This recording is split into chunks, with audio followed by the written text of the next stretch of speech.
Minister, we go to Deputy Richard Boyd-Barrett. Minister, there are too many aspects of this government's failure to deal with the cost of living crisis to count, frankly. But possibly the worst of them all is the really catastrophic failure of the government to deal with the housing crisis that is gripping this country, the housing disaster, as Peter McVerry rightly put it. That failure means that we now have more than 10,300 families, including more than 3,000 children, homeless. We have 120,000 families and households waiting on various housing lists. And we have the vast majority of young and middle-aged working people who simply cannot afford the housing costs that are out there. And today we had further evidence in the report produced by the ESRI about not only is that inflicting incredible hardship on people now, being unable to pay the rents that are being charged out there, being unable to purchase homes, but they are now warning that because of that, the current generation of young workers, of middle-aged workers, are now going to be put in a far worse position than the generations before them when they reach pension age. Because even though this government says they're in favour of home ownership, such are the house prices now, huge numbers will never, ever be able to own their own home. The government's own housing assessment, needs assessment for my area, suggests that new households that are formed from now on, nobody in my area will be able to afford the house prices. Nobody.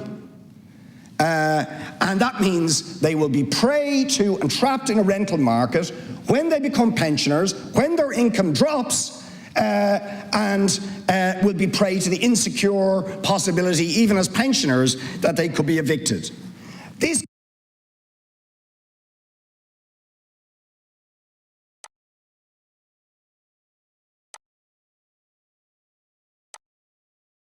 comes on top of another ESRI report just a month ago that said, while the number of households in need of support from the government to provide them with accommodation has increased massively, the actual level of support has dropped.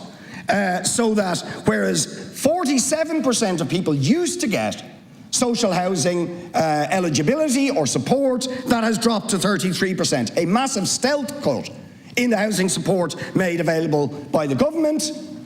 And you have sat on a report about raising the income thresholds since last December and refused, despite promises, to give us the outcome of that report. So I ask you, what are you going to do in response to the ESRI, a government-funded body, by the way? Are you going to listen to them? And will you immediately raise the income thresholds for social housing support? Will you finally bring in some rent controls to control rents so they are affordable? And will you start to actually deliver the social and affordable housing that means people who are out there working, struggling, can actually afford a secure, affordable roof over their head? Minister. Thanks very much, Deputy Boyd-Barrett. And we do, as a government, fund the ESRI and they do outstanding work. And it's important that we have bodies such as them providing an independent analysis of what the government is doing, about the challenges that we face as a country, and we take the output from them very seriously. Their key conclusion is that interventions including increased supply, increased direct provision of social housing and measures that develop alternative non-market rental cohorts such as cost rental will be critical to lowering housing costs for future cohorts. And I would make the case that we as a government are pursuing aggressively all of those avenues through the Housing for All plan. We are the government that is prioritising home ownership.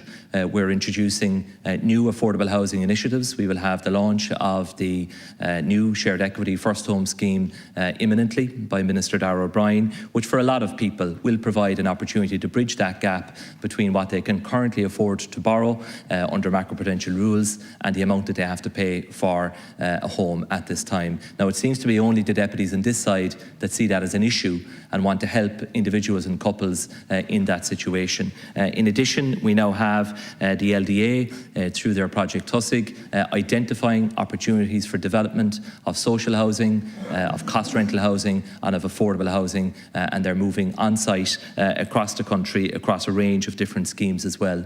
We also recognise the importance of the Fresh Start principle, that there are so many people out there who have gone through a divorce or a legal separation, or who have perhaps lost their home because of bankruptcy or an insolvency procedure.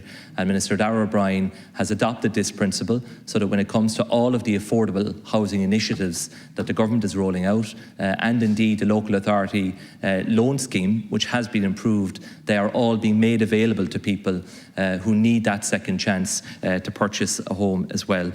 We are in the middle of the largest public housing programme in the history of the state. That's what this government is doing. We've committed €4 billion of capital every single year for the next number of years to make sure that we increase the supply of homes, all types of homes, but especially public housing, social housing, whether it be delivered by local authorities or by approved housing bodies. And for the first time ever, cost rental housing now coming on stream in our country. And for the first time ever, affordable housing now directly enshrined in a standalone piece of legislation which only the government in this House supported.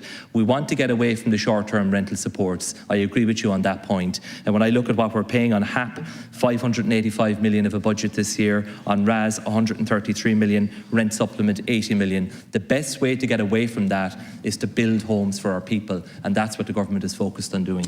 Deputy Boyd-Barrett. Why have you not announced the details of the review of the income eligibility thresholds for social housing and social housing support, despite a promise it would be done before the summer recess? And I'll tell you why. Because you're terrified of what it will show about social housing need in this country and the costs to the state. The LDA, 4 years in existence, not one single social or affordable house. Repeat that, not one from the LDA. And the first one that will be delivered in my area, not due till 2024. Average house prices in Dublin, €509,000. You need a salary of $150,000 a year in order to get a mortgage on a property like that. And your affordable housing schemes are linked to a discount on that absolutely obscene price. In my area, average house prices €700,000. So a whole future generation of young people, working people, will never be able to own their own home and will be prey to the obscene rents that are being charged of €2,000 and €2,200. Never able to save, never able to aspire to own their own home, and you have failed them completely, and you won't even give them eligibility for social housing support. It's obscene. All of the government's interventions help people to buy a home. You have opposed. You've stood against all of the policy decisions and legislation that the government has brought forward to support people to buy a home, whether it be the Help to Buy scheme, the setting up of the Land Development Agency, which had to be put on a statutory footing. It's now on a statutory footing, and government has approved Shanganagh, for example, almost 600 homes. You have opposed all of the affordable housing initiatives, including the shared equity first home scheme. So you're great at the rhetoric. You come in here and talk about, helping people to buy a home, and every time the government makes an intervention to assist people to buy a home, you stand against it. That is the reality. The only way of addressing this massive challenge that we do face as a country, and we acknowledge for many people, home ownership now seems to be out of reach. We have to address that and bridge that gap. We do that through a massive public capital investment programme led by the state. The state is now leading on the housing market, and this government will stand behind that and make sure it's fully funded and delivered for the remainder of our Thank you, term. Minister.